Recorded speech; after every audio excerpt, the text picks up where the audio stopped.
ఓం నమః శివాయ. ఓం నమో నారాయణాయ. కర్మ నివారణ నరదృష్టి నివారణ కాళభైరవాయ నమో నమః.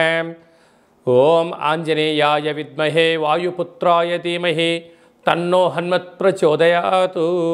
హరి ఓం. మా ఛానల్కి స్వాగతం. చూస్తున్న వీక్షకులకు ప్రేక్షకులకు ప్రియ కాళభైరవ భగవద్బంధులకి స్వాగతం పలుకుతూ మమ్మల్ని ఎంతగానో ఆదరిస్తూ ఉండబడినటువంటి ప్రియ సోదరీమణులకు అందరికీ, సనాతన ధర్మ సంరక్షకులకు, జ్యోతిష్య అభిమానులకు స్వాగతం పలుకుతూ అందరిపైనను శ్రీ హనుమంతుడి స్వామి వారి యొక్క ఆశీస్సులు ఉండాలని కోరుకుంటూ ఆశీర్వచనం. అందరికీ ధర్మ మార్గము, భక్తి మార్గము, రామ మార్గాన్ని ఏర్పాటు చేసే శక్తిని మనసు ప్రసాదించాలని మనసారా శ్రీ హనుమంతుడి స్వామివారిని కోరుకుందాం. 1వ తారీఖు 6వ నెల 2024 నుండి 15/6/2024 వరకు పుట్టినటువంటి వారందరూ కూడా ముందస్తుగా జన్మదిన శుభాకాంక్షలు. గతంలో వివాహం చేసుకున్న వారికి వివాహ వార్షికోత్సవ శుభాకాంక్షలు. 1/6/2024 నుండి 15/6/2024 వరకు గ్రహ గమనాలను ఒకసారి వీక్షింపచేద్దాం. మేషరాశిలో కుజుడు స్వక్షేత్రకారకుడు, వృషభ రాశిలో చతుర్గ్రహ కూటమి, రవి బుధ గురు శుక్ర సంచార స్థితి, శుక్ర భగవానుడు స్వక్షేత్ర సంచార స్థితి. రవి చేత గురు శుక్రులు ఇద్దరు గురుమౌఢ్యమి శుక్రమౌఢ్యమి జరుగుతున్న విషయం తెలిసినటువంటిదే. అలాగనే కన్యరాశిలో కేతు సంచార స్థితి, కుంభరాశిలో శని భగవానుడు స్వక్షేత్ర సంచార స్థితి, మీనరాశిలో రాహు సంచార స్థితితో ద్వాదశ రాశుల్లో గ్రహ గమనాలు ఈ విధంగా ఉన్నాయి. కర్కాటక రాశి వారు గురువారం రోహిణీ నక్షత్ర సందర్భంగా గజకేసరి యోగం రోజున ఎలాంటి విధులను పాటించాలి, గ్రహ సంచార స్థితిలో చతుర్గ్రహ కూటమి సందర్భంగా ఎలాంటి యోగాన్ని పొందాలో ఈ వీడియోలో సవివరంగా సంపూర్ణంగా తెలుసుకుందాం. కర్కాటక రాశిలో ఏ నక్షత్రాలు వస్తాయనగా పునర్వసు నక్షత్రంలోని చివరి పాదం 4వ పాదము, పుష్యమి నక్షత్రంలో 4 పాదాలు, ఆశ్లేష నక్షత్రంలో 4 పాదాలు కలిపితే కర్కాటక రాశి. చాలామందికి పుట్టినటువంటి కాల సమయంలో డేటా ఆఫ్ బర్త్లో ఉండనటువంటి కారణం వలన పేరు యొక్క మొదటి అక్షరాన్ని అనుసరిస్తూ ఆ రాశిని తెలుసుకొని ప్రయత్నం చేద్దాం. హీ, హూ, హే, హో, డా, డి, డు, డే, డో అక్షరాల వారందరూ కర్కాటక రాశి జాతకులే. కర్కాటక రాశి యొక్క అధిపతి చంద్రుడు. ఆ చంద్రుడు ఈ యొక్క వైశాఖ మాస అమావాస్య సందర్భంగా గురువారం రోజు రావడం గజకేసరి యోగం కలిగించే పరిస్థితి చాలా అధికంగా ఉంటుంది. అదే కాకుండా కర్కాటక రాశి వారికి ఇంకనూ చాలా మంచి కాలము అని చెప్పి గమనించగలగాలి. వీరికి చాలా సున్నితమైన స్వభావం కలిగి ఉండడం, మార్కెటింగ్ రంగంలో ముందు వరుసలో ఉండడం, నీటి వ్యాపారాలు, జల వ్యాపారాలు, హోటల్ వ్యాపారాలు, వస్త్ర వ్యాపారాలు, స్విమ్మింగ్ సెంటర్స్ నడిపించేటువంటి వ్యవసాయ సోదరీమణులకు అందరికీ కూడా ఒక అద్భుతమైన వరం ఈ మాసం అని చెప్పి గమనించాలి. తృతీయంలో కేతు సంచార స్థితి ఉండడం వలన తల్లిదండ్రులతో, అన్నదమ్ముళ్లతో, అక్కాచెల్లెలతో ఆ మైత్రి బంధంగా ఉంచగలిగినట్లయితే ఇంకనూ యోగదాయకం అని చెప్పి గమనించాలి. అలాగనే అష్టమంలో శని సంచార స్థితి కారణం వలన మీ జన్మ నక్షత్రం రోజున పూర్ణిమ, అమావాస్య తిథుల యందున వీలైనంత వరకు మౌనంగా ఉండడం, ఆధ్యాత్మికంగా ఉండడం, సూర్య నమస్కారం చేసుకోవడము ఒక పాటి అదృష్టానికి మీరు కేంద్రబిందులు అవుతారు.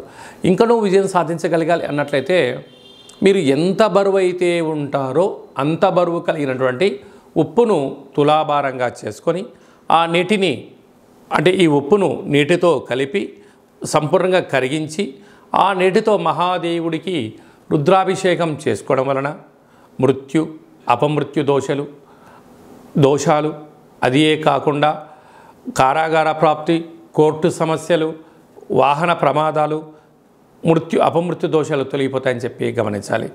భాగ్యస్థానంలో రాహు సంచార స్థితి ఉండడం వలన భార్యాభర్తల మధ్య ప్రేమానురాగాలు అవసరం. చిన్న చిన్న విషయాలకు ఆందోళన తగదు. ఎవరైనా ఏదైనా ఒకటి అనుకుంటున్నట్లయితే ఒకరికి ఒకరు సర్ది చెప్పుకొని సజావుగా వెళ్ళగలిగినట్లయితే కుటుంబం చాలా బాగుంటుందని చెప్పి గమనించాలి. రాజ్యస్థానంలో కుజుడు స్వక్షేత్రకంగా సంచారం చేయడం వలన ఉద్యోగ ప్రయత్నం చేసేవారికి యోగదాయకం, ప్రమోషన్స్ రావడం, భూములు, గృహాలు, వ్యాపార సంస్థల్లో అన్నింటా విజయం మీ సొంతం కాబోతుంది. అలాగనే లాభస్థానంలో చతుర్గ్రహ కూటమి అంటే రవి బుధులు కలిస్తే ఎవరి యొక్క జాతకంలోనైనా బుధాదిత్య రాజయోగము అంటారు. ప్రభుత్వ ఉద్యోగం ప్రయత్నం చేసేవారికి చాలా మంచి కాలము. ప్రభుత్వ ఉద్యోగంలో ఉండబడి ప్రమోషన్స్ కోసం ప్రయత్నం చేసేవారికి అదృష్టం కలిసి వస్తుందని చెప్పి గమనించగలరు. అలా వృత్తులలో, ఉద్యోగాల్లో, వ్యాపారాల్లో ఏదైతే అనుకుంటున్నామో అన్నింటా విజయం మీ సొంతం అవుతుందని చెప్పి గమనించాలి. అదే కాకుండా ఈ చతుర్గ్రహ కూటమి యొక్క కారణం వలన రవిచేత, గురువు రవిచేత శుక్రభగవానుడు ఇద్దరూ కలిసి ఉండడం వలన గురుమౌఢ్యమి, శుక్రమౌఢ్యమి అని చెప్పే పరిస్థితి ఉంటుంది. వివాహాది శుభ కార్యక్రమాలు ఎలా ఉండవో మీ యొక్క ప్రస్తుత కాలమాన ప్రకారంగా గృహాలు, భవనాలు, క్రయ విక్రయాల పరిస్థితుల్లో స్వల్పంగా అది మందగించినను రాబోయే కాలంలో అది యోగాన్ని ఇచ్చే పరిస్థితి ఉంటుందని చెప్పి గమనించాలి. అదే కాకుండా ఈ గురువారం పూట ఈ యొక్క చంద్రుడి నక్షత్రమైన రోహిణి నక్షత్రం ఉండడం వలన తెల్ల జిల్లేడు వృక్షం దగ్గర దీపాన్ని పెట్టడం, వినాయక స్వామి వారికి గరికమాలను వేయడం, కాళభైరవ స్వామి వారి దగ్గర దీపం పెట్టడం, కాళభైరవ స్వామికి సౌభాగ్య ముడుపు కట్టడం వలన మీకు గజకేసరి యోగం మీ సొంతం అవుతుందని చెప్పి గమనించాలి.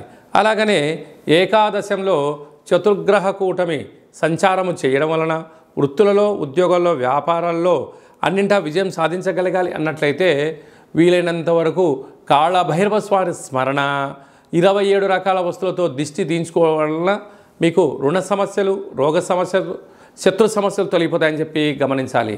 కనుక హోటల్ వ్యాపారాలు, వస్త్రకారుత వ్యాపారాలు, గోల్డ్ స్మిత్ పనిచేసేటువంటి వారందరూ, మార్కెటింగ్ రంగంలో ఉండబడిన వారందరూ, రాజకీయాల్లో ఉండబడిన వారందరికీ ఇది చాలా మంచి కాలము అని చెప్పి గమనించాలి.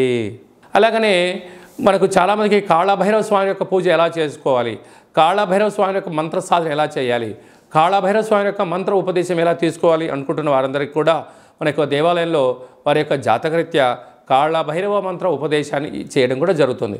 కనుక ఆసక్తి గలవారు ఈ కింద నెంబర్ని సంప్రదించగలరు. అందరికీ శుభం, జయం, లాభం జరగాలని కోరుకుంటూ ఆశీర్వచనం. ఓం దాశరథాయ విద్మహే సీతావల్లభాయ ధీమహి తన్నో శ్రీరామచంద్ర ప్రచోదయాతు.